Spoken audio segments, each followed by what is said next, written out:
Assalamualaikum warahmatullahi wabarakatuh. Mahasiswa Tadris IPA, hari ini kita mulai masuk ke minggu yang keempat, di mana kita akan mempelajari tentang aplikasi PCK pada pembelajaran IPA. Nah, apa itu PCK? Tentunya masih berkaitan dengan materi strategi pembelajaran yang kita pelajari pada minggu yang lalu. Nah, kita langsung saja masuk ke slide yang pertama. Oke, mahasiswa, di sini Anda berperan sebagai seorang calon guru IPA. Ya, ada pengetahuan yang wajib Anda miliki. Yang pertama terkait dengan materi IPA yang berisi konsep, ya, prinsip, hukum, dan teori IPA. Kemudian pengetahuan terkait membelajarkan materi IPA sendiri, yaitu pengetahuan tentang model pembelajaran, pendekatan pembelajaran, strategi pembelajaran, metode, dan media pembelajaran IPA. Nah, keduanya ketika dipadukan, maka akan membentuk suatu pengetahuan atau keterampilan yang namanya adalah PCK atau Pedagogical Content Knowledge, ya. Nah, PCK itu sendiri merupakan gabungan dari dua jenis kompetensi seperti yang saya sampaikan tadi, yaitu pedagogik atau pedagogical knowledge dan kompetensi profesional content knowledge. Ya, pedagogik itu pengetahuan kependidikan, ya, mengetahui tentang media, mengetahui tentang metode, model, ya, mengetahui tentang karakteristik psikologi dari anak. Kemudian kompetensi profesional terkait dengan penguasaan seluruh materi yang akan dibelajarkan. Ya, jadi kedua materi itu sangat penting dan harus dipadukan. Kalau misalnya Anda hanya memiliki salah satu, sulit untuk membelajarkan suatu materi kepada siswa atau peserta didik. Jadi keduanya itu sangat penting untuk dipadukan supaya peserta didik itu memperoleh suatu pembelajaran yang bermakna. Gitu ya. Nah, ada beberapa langkah ya dalam mengaplikasikan PCK dalam pembelajaran IPA. Nah, di sini saya buat 4 langkah ya. Yang di slide ini baru 2 langkah, kita baca dulu. Yang pertama, kita harus merumuskan tujuan pembelajaran yang kita turunkan dari KD.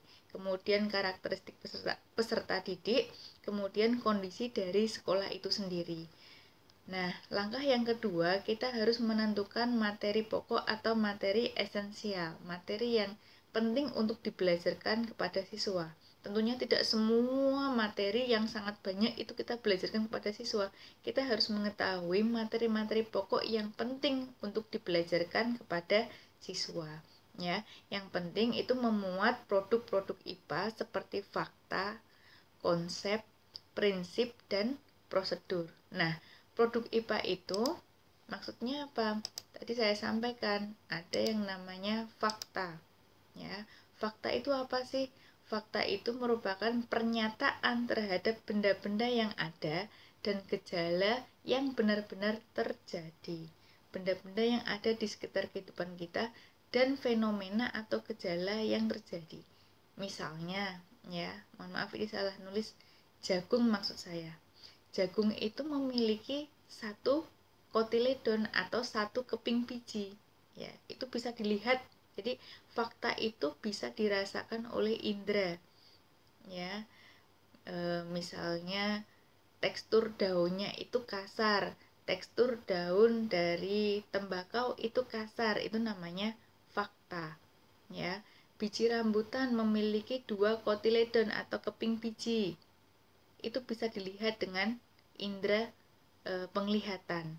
Kemudian es akan membeku ketika dibekukan pada suhu 0 derajat Celcius.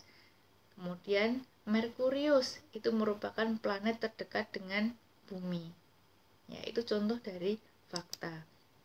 Kemudian yang kedua, konsep. Konsep itu penghubung fakta, penghubung dari fakta-fakta yang saling terkait.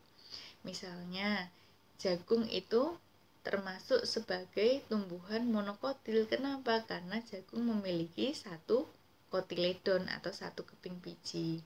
Kemudian konsep yang lainnya, ya, ciri-ciri tumbuhan monokotil yaitu bijinya memiliki satu kotiledon, ya, umumnya memiliki tulang daun yang sejajar, ya, atau melengkung. Kemudian materi akan berubah wujud apabila menyerap atau melepaskan panas atau melepaskan kalor. Nah, itu contoh-contoh dari konsep. Kemudian produk IPA selanjutnya yaitu prinsip. Prinsip itu apa? Generalisasi hubungan antar konsep, ya. Contoh dari prinsip seperti adanya hipotesis, teori Darwin, ya, ada rumus-rumus, ya, ada hukum Mendel, hukum kekekalan energi, hukum Newton, dan lain sebagainya. Kemudian ada lagi yaitu prosedur. Nah, prosedur itu merupakan langkah-langkah dari suatu kejadian. Seperti contohnya siklus terang, siklus gelap pada proses fotosintesis. Kemudian prosedur dalam melakukan rekayasa genetika. Kemudian proses pencernaan manusia. Kemudian ada proses glikolisis, proses pencernaan pada ruminansia. Ya, langkah-langkah atau urutan dalam suatu kejadian itu namanya prosedur. Nah, jadi materi yang harus Anda muat atau Anda belajarkan itu sekiranya memiliki 4 unsur ini seperti fakta, konsep, prinsip, dan prosedur. Itu ya. Kita masuk ke langkah-langkah mengaplikasikan PCK selanjutnya. Yang ketiga, setelah kita menentukan tujuan pembelajaran, setelah kita menentukan suatu materi pokok, maka langkah selanjutnya kita harus menentukan model, pendekatan, strategi, dan metode pembelajaran. Nah, kalau teknik dan taktik itu tidak perlu dimasukkan, gitu ya. Teknik itu kan cara yang dilakukan untuk menerapkan metode pembelajaran. Contohnya kalau kemarin belum saya jelaskan ya. Contohnya kalau metode diskusi, ya, cara diskusi, setiap siswa harus duduk, ya, bersamaan dalam satu meja, itu namanya teknik, gitu ya. Kemudian kalau cara presentasi, tekniknya, ya, harus dimulai dengan pembukaan oleh moderator, harus dilakukan dengan suara yang lantang, jangan lupa diberikan penutup, itu namanya teknik.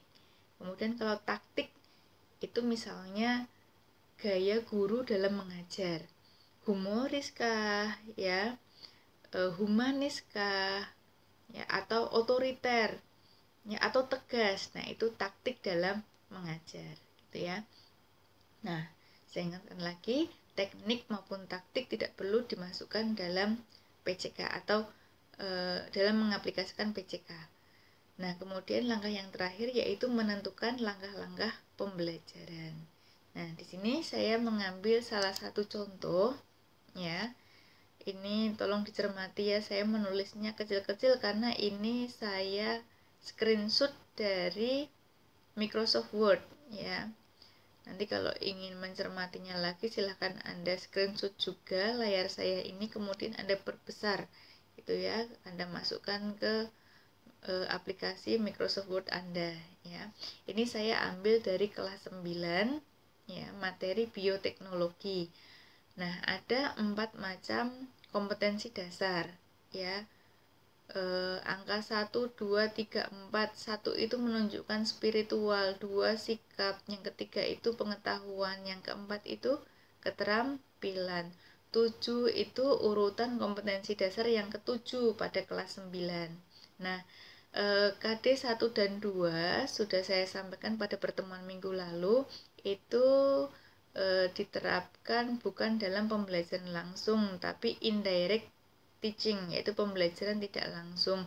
Maka ini biasanya tidak dicantumkan, ya, pada saat kita merancang suatu pembelajaran atau pada saat kita merumuskan suatu RPP.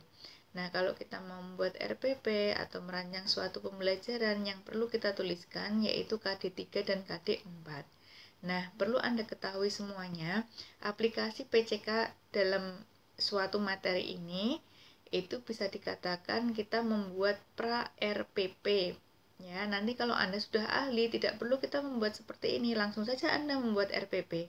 Namun sebelum saya sampaikan pengetahuan terkait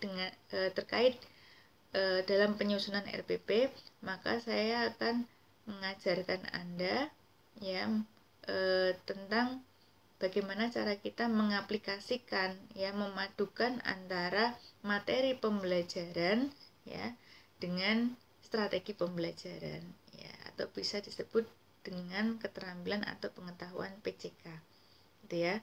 Nah, saya bacakan langsung ke KD 3 dan 4 saja ya. Yang KD 3 itu menerapkan konsep bioteknologi dan perannya dalam kehidupan manusia. Kemudian KD 4 membuat salah satu produk bioteknologi konvensional yang ada di lingkungan sekitar. Dari KD ini maka harus diturunkan ke IPK atau indikator pencapaian kompetensi ya. Nah, ini fleksibel ya, tidak ditentukan harus berapa gitu ya. Yang penting materi yang akan kita ajarkan ya itu masuk ke dalam indikator pencapaian kompetensi. Nah, indikatornya yang pertama menjelaskan prinsip dasar bioteknologi.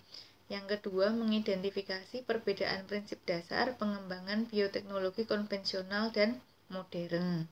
Nah, kalau KD itu tadi sudah ditentukan dalam Permendikbud. Kalau indikator ini sudah menjadi kewenangan guru untuk mengembangkannya. Kemudian yang ketiga, mengidentifikasi penerapan bioteknologi konvensional dalam kehidupan sehari-hari. Yang keempat, menganalisis sumber-sumber agen bioteknologi konvensional dan produk yang dihasilkan. Kemudian yang kelima, mengidentifikasi penerapan bioteknologi modern dalam kehidupan sehari-hari. Yang keenam, menganalisis prinsip rekayasa genetik dan hasil produk.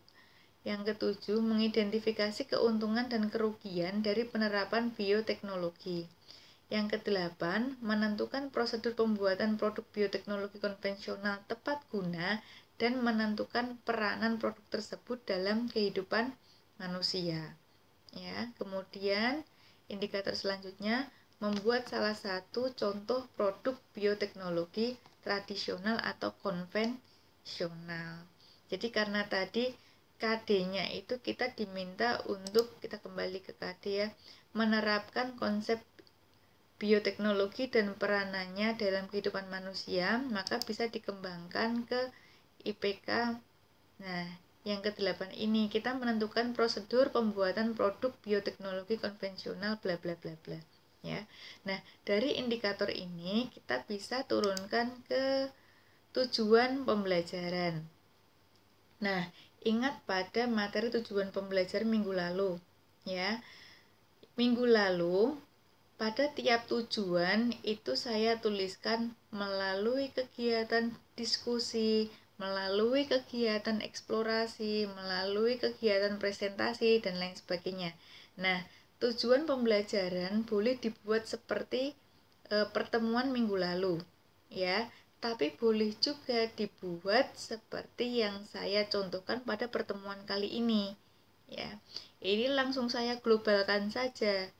Ya, melalui model pembelajaran PJBL, peserta didik mampu ya, atau melalui model pembelajaran PJBL, pendekatan saintifik, ya, strategi discovery learning, ya, peserta didik mampu, itu juga boleh, gitu ya. Nah, apa itu PJBL akan saya jelaskan pada slide-slide selanjutnya. Nah, tentunya dalam memilih PJBL ini saya juga memperhatikan poin-poin tujuan pembelajaran yang sudah saya kembangkan, gitu ya.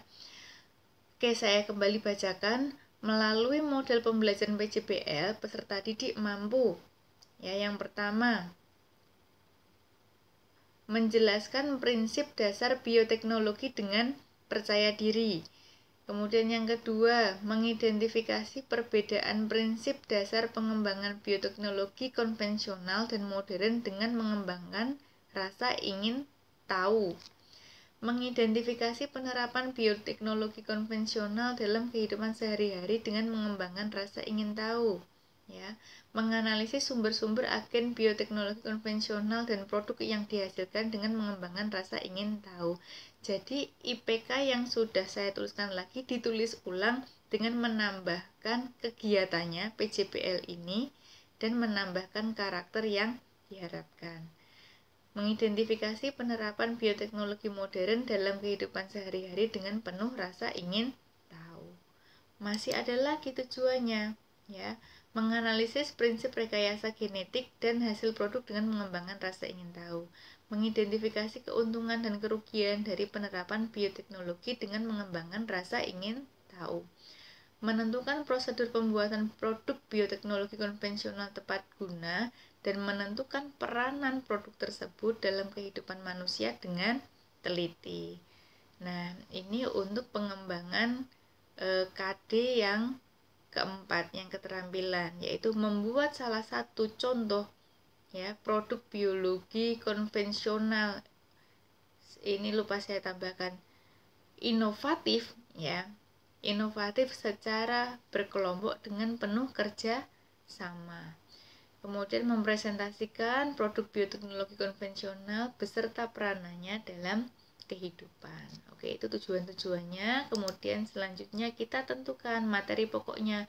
Nah, tolong Anda nanti ketika membuat materi pokok tidak dibuat poin-poin seperti ini.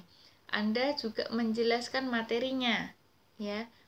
Misalnya di sini prinsip dasar bioteknologi, Anda jelaskan pengertiannya, ya, kenapa dikatakan sebagai bioteknologi atau ciri-ciri atau indikator suatu produk dikatakan sebagai produk bioteknologi, ya, itu disampaikan di sini. Kemudian perbedaan prinsip dasar pengembangan bioteknologi konvensional dan modern itu Anda jelaskan di sini. Peranan pengembangan bioteknologi konvensional dan modern dalam kehidupan sehari-hari Anda jelaskan semuanya. Anda tuliskan gitu ya, jangan singkat seperti yang saya tuliskan di sini gitu ya. Kemudian yang terakhir prosedur pembuatan produk bioteknologi. Anda sampaikan semua materinya ya, tentunya dengan padat, singkat dan jelas. Jangan terlalu banyak ya, karena kita juga punya buku. Masa ya buku ditulis semuanya di sini ya. Cukup dicantumkan materi pokoknya saja. Yang penting memuat fakta, konsep, prinsip, kemudian prosedur. Ya, kalau misalnya nggak ada prosedur ya nggak masalah ya. Ada juga materi yang tidak memuat prosedur, gitu ya. Ada juga materi yang tidak mencantumkan prinsip, misalnya kalau prinsip itu kan berkaitan dengan hukum ya, teori atau rumus-rumus. Banyak kan materi yang nggak ada rumusnya, banyak juga materi yang nggak ada hukum-hukum atau rumus-rumusnya ya. Hukum, prinsip, ya, apalagi tadi, rumus ya. Kemudian kita masuk ke model pendekatan strategi metode pembelajaran. Nah, kita harus menentukan. Nah, sebenarnya dalam suatu pembelajaran tidak harus ada model pembelajaran, tidak harus ada pendekatan pembelajaran, tetapi secara utuh ya akan lebih baik kalau semuanya itu ditentukan. Ya, yang pertama kita harus menentukan model pembelajaran. Nah, sesuai dengan karakteristik materinya, sesuai dengan karakteristik dari kompetensi dasarnya, saya rasa model yang paling tepat adalah model PJBL atau Project Based Learning atau pembelajaran berbasis proyek. Ya, pendekatan pembelajarannya adalah saintifik. Kenapa saintifik? Karena saintifik ini merupakan pendekatan yang disarankan oleh pemerintah pada kurikulum 2013, ya, yang terdiri dari kegiatan mengamati, menanya, mengumpulkan informasi atau mengeksplorasi, menalar atau mengasosiasi, dan yang terakhir adalah mempresentasikan atau mengkomunikasikan. Kemudian metode pembelajaran yang bisa strategi pembelajaran yang bisa digunakan yaitu discovery learning, yaitu pembelajaran penemuan ya. Jadi materi itu tidak ditransferkan dari guru kepada siswa, tetapi siswa yang mencari sendiri materinya ya melalui kegiatan eksplorasi, diskusi dan lain sebagainya. Kemudian metode pembelajaran yang bisa kita gunakan seperti diskusi, eksperimen ya, maupun presentasi. Oke, selanjutnya kita menentukan langkah-langkah pembelajaran. Perhatikan di sini saya buat ada pertemuan, kemudian ada 2 kolom. 1 kolom saya gunakan untuk menentukan sintaks ya. Sintaks itu adalah langkah-langkah. Ciri khas dari model pembelajaran itu pasti ada sintaksnya, ada langkah-langkahnya. Nah, kita lihat dulu ya langkah-langkah dari PJBL apa saja. Yang pertama adalah penentuan pertanyaan mendasar. Penentuan pertanyaan mendasar, kemudian mendesain perencanaan proyek, menyusun jadwal, ya. Kemudian menguji hasil.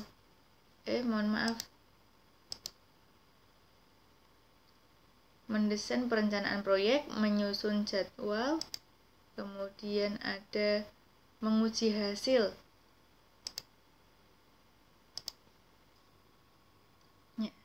Mohon maaf, saya ulangi lagi untuk sintaks PJBL. Yang pertama yaitu penentuan pertanyaan mendasar, kemudian yang kedua adalah mendesain perencanaan proyek, kemudian menyusun jadwal, kemudian yang ketiga memonitor peserta didik dan kemajuan proyek, kemudian yang terakhir yaitu menguji hasil, gitu ya. Nah, dari kelima sintaks tersebut maka bisa diuraikan menjadi beberapa kegiatan pembelajaran. Misalnya di langkah pertama ya, sintaks PJBL-nya yaitu penentuan pertanyaan mendasar. Nah, kegiatan pembelajaran diawali dengan kegiatan awal, yaitu guru bertanya kepada peserta didik dengan menggali pengetahuan awal tentang tempe, donat, tape, keju, nata de coco, dan lain sebagainya gitu ya. Nah, kemudian kita masuk ke pendekatan saintifik ya, diawali dari kegiatan mengamati. Guru menyajikan gambar produk-produk bioteknologi melalui slide presentasi gitu ya. Peserta didik diminta untuk mengamati gambar-gambar produk bioteknologi tersebut. Kemudian selanjutnya menanya. Nah, kegiatan mengamati menanya itu yang melakukan adalah peserta didiknya, bukan gurunya. Jadi peserta didik itu didorong untuk bertanya terkait gambar-gambar yang disajikan oleh guru.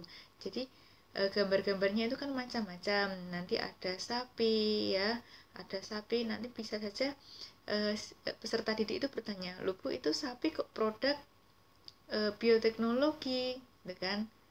Bukannya itu sapi lahir biasa aja gitu. Kenapa dikatakan sebagai produk bioteknologi gitu? Nanti bisa didorong siswanya atau peserta didiknya untuk bertanya terkait dengan gambar-gambar yang disajikan oleh guru.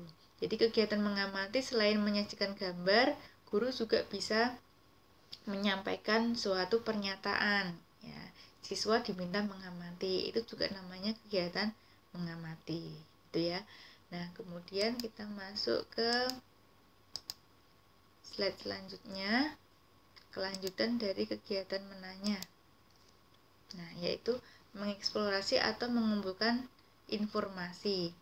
Nah, kegiatan eksplorasi itu bisa dilakukan dengan cara mengeksplor melalui buku, mencari melalui internet. Nah, guru di sini membagikan LKPD ya. Kemudian siswa diminta untuk berdiskusi secara berkelompok. Jadi eksplorasi pengetahuan itu berasal dari kegiatan diskusi.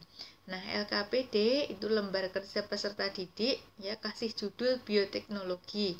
Ya, dari LKPD tersebut berisi pertanyaan-pertanyaan yang meminta siswa untuk menemukan pengetahuan sendiri tentang prinsip dasar bioteknologi, macam-macam produk bioteknologi konvensional dan modern, perbedaan prinsip kerja agen biologi pada bioteknologi konvensional dan modern. Ya, kemudian siswa diminta untuk berdiskusi mengerjakan LKPD tersebut. Nah, kemudian pada kegiatan menalar atau mengasosiasi atau kegiatan menganalisis, peserta didik diminta untuk menjawab pertanyaan-pertanyaan dari LKPD Bioteknologi. Ya, kalau tadi mengeksplorasi, mereka mengumpulkan berbagai macam informasi dulu ya sebelum mereka menjawab ya LKPD. Kemudian yang terakhir yaitu mengkomunikasikan. Mereka bisa menyampaikan atau mempresentasikan hasil diskusi dari hasil pengerjaan LKPD Bioteknologi. Kemudian itu tadi pertemuan yang pertama. Kita masuk ke pertemuan kedua. Masih ada sintaks mendesain perencanaan proyek dan menyusun jadwal.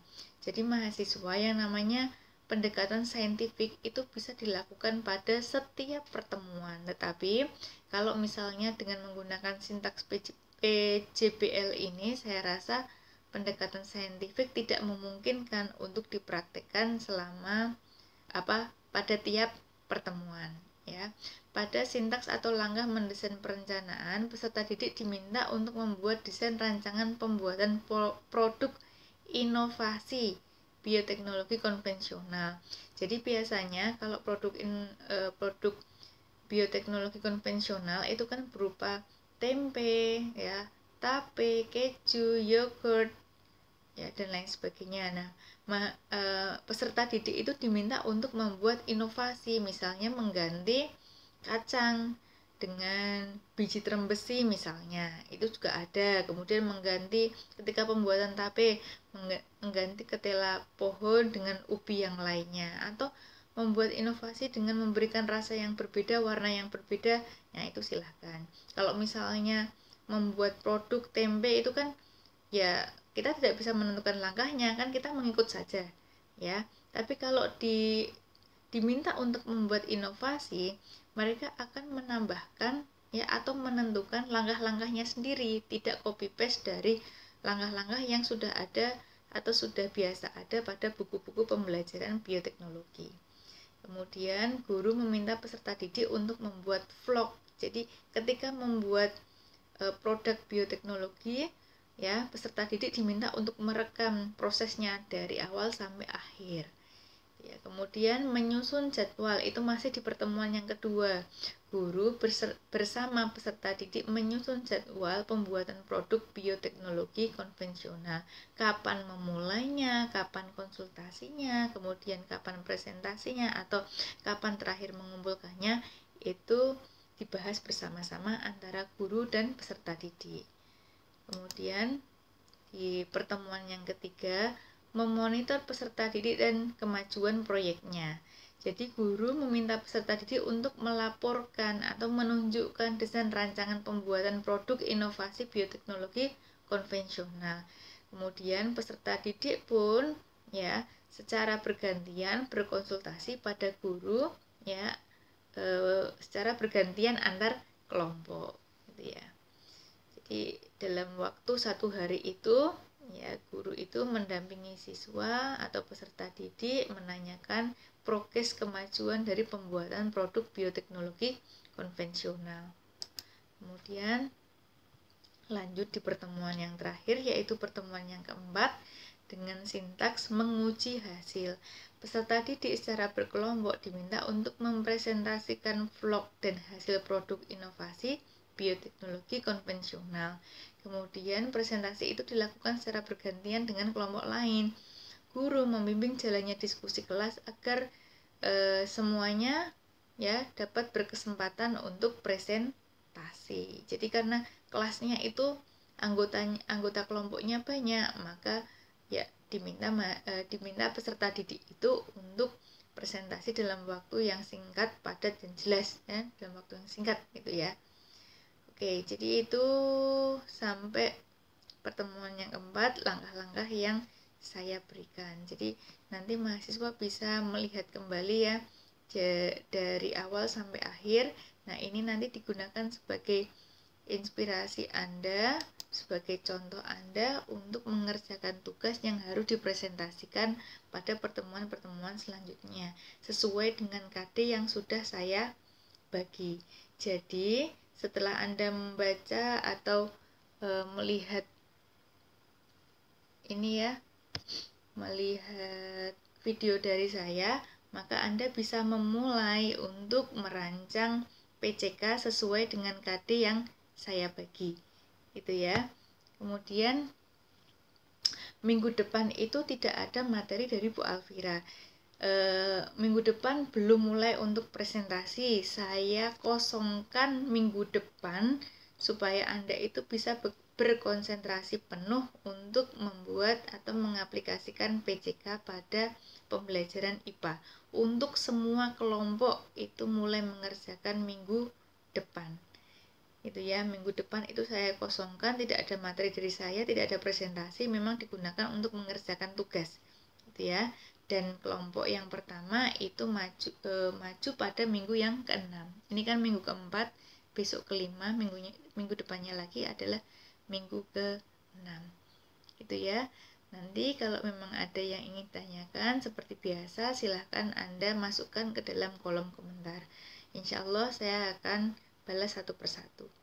Begitu ya, kurang lebihnya saya mohon maaf. Terima kasih atas perhatiannya.